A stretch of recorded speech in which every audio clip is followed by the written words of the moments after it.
Viernes 25 de abril de 1986. Es un hermoso día de primavera para los 43.000 habitantes de Pripyat, en Ucrania.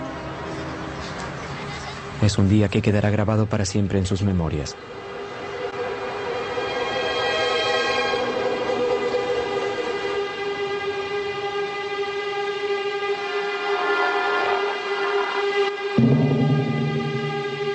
La planta nuclear Vladimir Ilich Lenin se encuentra a 3 kilómetros de la ciudad.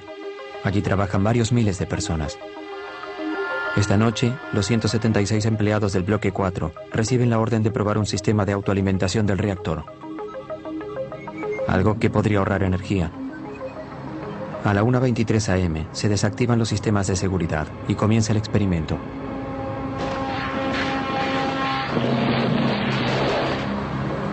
Se producen varias detonaciones en el centro del reactor. Mientras Pripyat duerme pacíficamente, el piso de la planta comienza a temblar.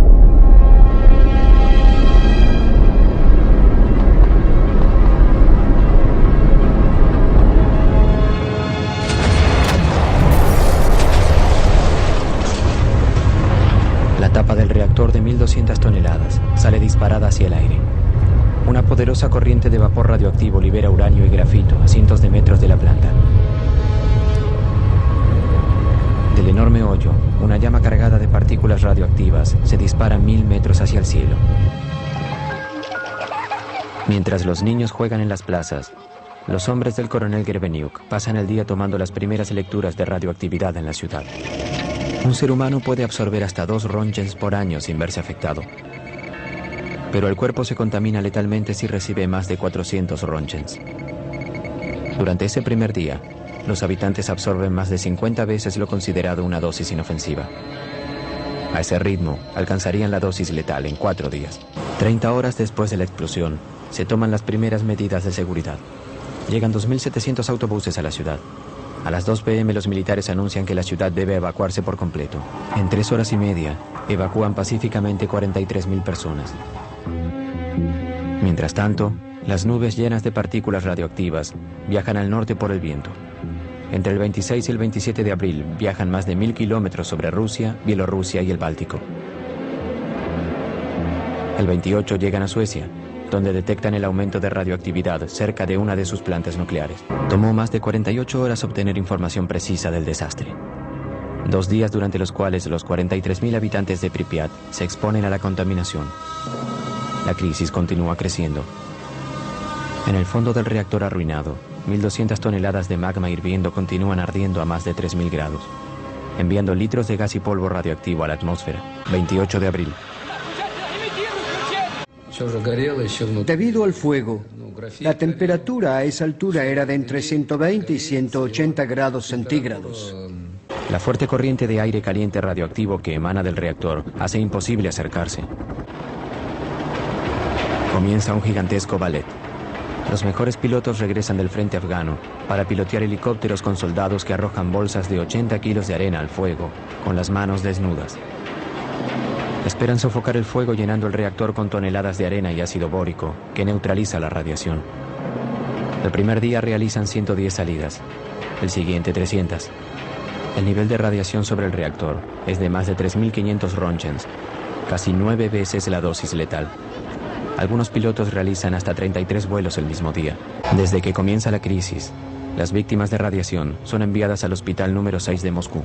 Tiene el único servicio del país que se especializa en enfermedades agudas por radiación y enfermedades ligadas a la exposición de altas dosis de radiación. Los síntomas iniciales de la radiación, vómitos, náuseas y diarrea, son seguidos de un periodo de latencia. Solo después aparecen síntomas fatales, como el deterioro de la médula ósea y horribles quemaduras que comen la carne hasta el hueso. A 30 kilómetros al este de la planta, los árboles están quemados por la onda expansiva radioactiva de la explosión. Luego, las partículas radioactivas llevadas por las nubes cayeron con las lluvias. Este tipo de contaminación afectó a Ucrania, Bielorrusia y Rusia. Mientras tanto, la nube radioactiva continúa viajando sobre Europa. Vuela sobre Bavaria y el norte de Italia. Sobre el sur de Francia y Córcega, cae una lluvia radioactiva de yodo 131 y cesio 137. Los cultivos y los pastos se contaminan seriamente. Mientras las autoridades francesas niegan su presencia, la nube llega a Gran Bretaña y se extiende sobre Grecia. En el fondo del reactor, 195 toneladas de combustible nuclear continúan hirviendo, liberando tanta temperatura que la arena se funde gradualmente. Aparecen grietas en la superficie del tapón. Una vez que tapamos el hoyo, comenzó a subir la temperatura.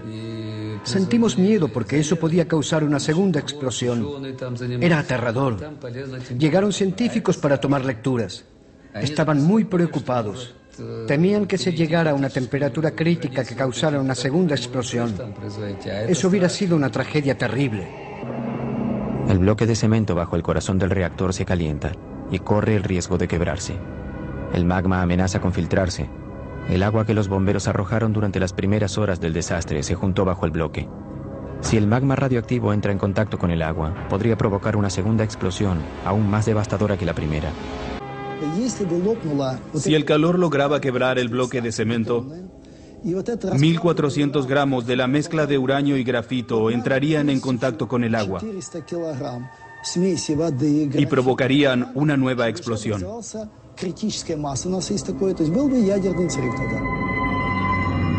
La consiguiente reacción en cadena provocaría una explosión comparable con una gigantesca bomba atómica. Nuestros expertos estudiaron la posibilidad y concluyeron que la explosión tendría una fuerza de 3 a 5 megatoneladas. Minsk, que está a 320 kilómetros de Chernobyl, habría desaparecido y Europa habría quedado inhabitable. Para evitar que el magma siguiera filtrándose, debíamos evitar que cayera. Y debajo del reactor hay un enorme y extenso acuífero que provee de agua a todo el país. 13 de mayo de 1986, zona de Chernobyl.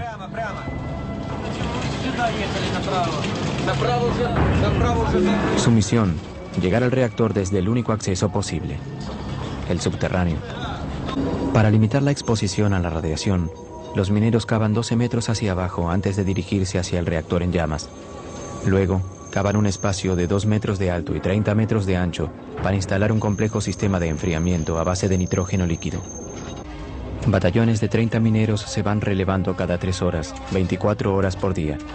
En un mes y 4 días cavan un túnel de 150 metros, un trabajo que en una mina normalmente hubiera llevado 3 meses. Los mineros cumplen su misión, pero jamás se instala el sistema refrigerante bajo el reactor. El espacio subterráneo finalmente se llena con cemento para solidificar la estructura. En Chernobyl, a pesar de que el fuego ahora está controlado, la grieta y las toneladas de escombros altamente radioactivos están expuestos a los elementos. Es extremadamente urgente cubrir la estructura rota y limpiar la zona, pero para eso se necesitarán más hombres, muchos más hombres. 100.000 soldados, así como también 400.000 civiles, trabajadores, ingenieros, enfermeras, doctores y científicos de cada república soviética pasan por Chernobyl. La Unión Soviética combate su última gran batalla. 500.000 personas. Las tropas en Chernobyl fueron mayores a las de Napoleón, pero nuestro ejército se contaminó. 8 semanas después de la explosión, los liquidadores abordan el corazón del problema. Para neutralizar el desecho tóxico a largo plazo y evitar que continúe diseminándose, todo el reactor accidentado debe ser aislado.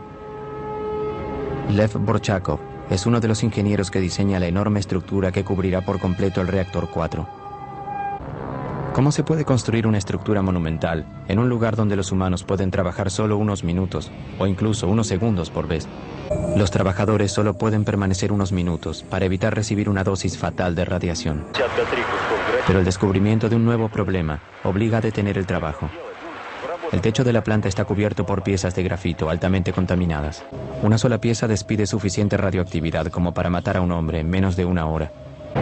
En el techo, las máquinas robóticas ya no son una opción. Los hombres deberán reemplazarlas. Este batallón de jóvenes reservistas se prepara para subir al techo del reactor número 3 por primera vez. Tienen entre 20 y 30 años de edad. Todos ellos son reservistas convocados para la batalla más peligrosa y letal de Chernobyl. Cuando suena la sirena, un grupo de 8 soldados y un oficial sube al techo. Su misión es simple: palear los escombros radioactivos lo más rápido posible y retirarlos del techo. Éramos como hormigas. En cuanto algunos terminábamos la tarea, otros nos reemplazaban de inmediato. Cuando enviaron a todas esas personas al techo, nadie conocía con exactitud el nivel de la radiación. Ahora sabemos que estaba entre 10.000 y 12.000 roentgens por hora. Con ese nivel de radioactividad, no tendrían que haber enviado a nadie. 7 meses después de la explosión, la zona está limpia y se completó el sarcófago. 500.000 personas, militares y civiles, participaron de la operación.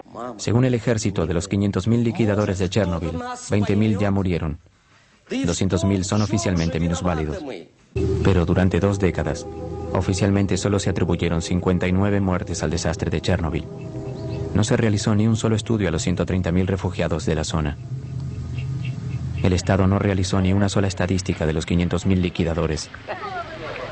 No hay registros de la población que continúa viviendo cerca de Chernobyl y en las zonas contaminadas. Su reporte concluyó que en las décadas siguientes se esperaban unas 40.000 muertes por cáncer causadas por Chernobyl. Estos son cálculos teóricos basados en el modelo de Hiroshima. Ante tanta actividad radioactiva, como en el caso de Hiroshima, a largo plazo morirá un número de personas. Si el índice sube, las muertes también aumentan. Es un cálculo, no es algo exacto. Actualmente, las partículas radioactivas arrojadas desde el reactor en la explosión continúan envenenando la Tierra. 20 años después del desastre, la zona de Chernobyl sigue siendo inhabitable.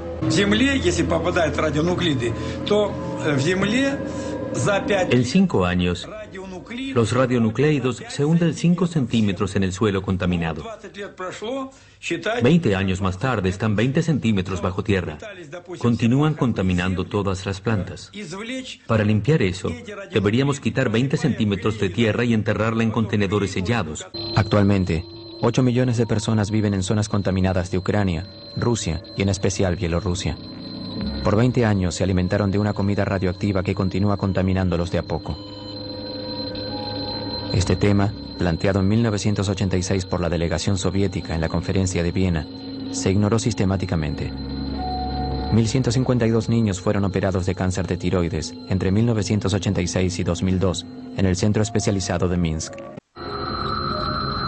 En 2001, los 3 reactores de Chernobyl fueron cerrados para siempre, pero 20 años después de la explosión, un dosímetro supera los límites en la base del sarcófago. Altos niveles de radioactividad, 100 veces más de lo normal, aún contaminan los alrededores de la planta. La estructura se debilitó por la lluvia y la erosión. Un nuevo sarcófago está en camino, pero su construcción ya tiene 10 años de retraso. Es una estructura de 108 metros de alto que cubrirá el primer sarcófago por completo. Rezo a Dios para que el sarcófago jamás colapse. Eso sería lo peor que podría ocurrir, porque adentro hay 100 kilogramos de plutonio. 1 microgramo es la dosis letal para un ser humano. Eso significa que hay suficiente plutonio como para envenenar a 100 millones de personas. La vida media del plutonio, el tiempo que necesita la mitad del plutonio como para desaparecer, es de 245.000 años. Es algo que podríamos considerar eterno. Hay zonas donde nunca jamás habrá vida otra vez. Se necesita mucho cuidado y una buena información acerca de los riesgos que presenta. Chernobyl también nos recuerda que si queremos vivir con la radioactividad y sus inevitables peligros, también debemos evitar que las generaciones futuras corran el riesgo de un apocalipsis nuclear.